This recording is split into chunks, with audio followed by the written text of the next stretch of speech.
کو دیکھ کر پہاڑ پر چڑھ گیا اور جب بیٹھ گیا تو اس کے شاگرد اس کے پاس آئے اور وہ اپنی زبان کھول کر ان کو یوں تعلیم دینے لگا: مبارک ہیں وہ جو دل کے غریب ہیں کیونکہ آسمان کی بادشاہی انہی کی ہے۔ مبارک ہیں وہ جو غمگین ہیں کیونکہ وہ تسلی پائیں گے۔ مبارک ہیں وہ جو حلیم ہیں کیونکہ وہ زمین کے وارث ہوں گے۔ مبارک ہیں وہ جو رزق بازی کے بھوکے اور پیاسے ہیں کیونکہ وہ آسودہ ہوں گے۔ مبارک ہیں وہ جو رحم دل ہیں کیونکہ ان پر رحم کیا جائے گا۔ مبارک ہیں وہ جو پاک دل ہیں کیونکہ وہ خدا کو دیکھیں گے۔ مبارک ہیں وہ جو صلح کراتے ہیں کیونکہ وہ خدا کے بیٹے کہلائیں گے۔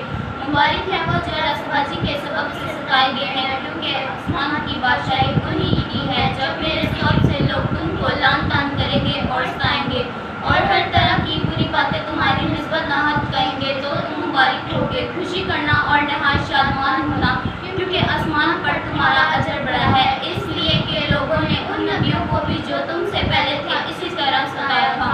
تم زمین کے نمک ہو، لیکن اگر نمک کا مزہ جاتا رہے تو وہ کس چیز سے نمکین کیا جائے گا؟ پھر وہ کسی کام کا نہیں سوا اس کے کہ باہر پھینکا جائے اور آدمیوں کے پاؤں کے نیچے روندا جائے۔ تم دنیا کے نور ہو، جو شہر پہاڑ پر بسا ہے وہ چھپ نہیں سکتا، اور چراغ جلا کر پیمانہ کے نیچے نہیں بلکہ چراغ دان پر رکھتے ہیں تو اس سے گھر کے سب لوگوں کو روشنی پہنچتی ہے۔ اسی طرح تمہاری روشنی آدمیوں کے سامنے چمکے تاکہ وہ تمہارے نیک کاموں کو دیکھ کر تمہارے باپ کی جو آسمان پر ہے تمجید کرے۔ یہ نہ سمجھو کہ میں توریت یا نبیوں کی کتابوں کو منسوخ کرنے آیا ہوں، منسوخ کرنے نہیں بلکہ پورا کرنے آیا ہوں، کیونکہ میں تم سے سچ کہتا ہوں کہ جب تک آسمان اور زمین ٹل نہ جائے، ایک نقطہ یا ایک ششت ریت سے ہرگز نہ ٹلے گا جب تک سب کچھ پورا نہ ہو جائے۔ بس جو کوئی ان چھوٹے سے چھوٹے حکموں میں سے بھی کسی کو توڑے گا اور یہی آدمیوں کو سکھائے گا، وہ آسمان کی بادشاہی میں سب سے چھوٹا کہلائے گا،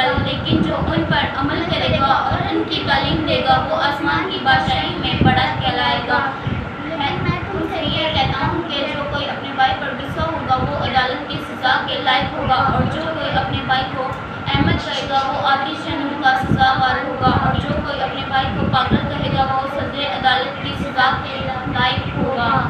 بس اگر تو قربان گاہ پر اپنی نظر گزرانتا ہو اور وہاں تجھے یاد آئے کہ میرے بھائی کو مجھ سے کچھ شکایت ہے، تو وہیں قربان گاہ کے آگے اپنی نظر چھوڑ دے اور جا کر پہلے اپنے بھائی سے ملا کر تب آ کر اپنی نظر گزران۔ جب تک تو اپنے مدعی کے ساتھ راہ میں ہے اس سے جلد صلح کر لے، کہیں ایسا نہ ہو کہ مدعی تجھے مصحف کے حوالہ کر دے اور مصحف تجھے سپاہی کے حوالہ کر دے اور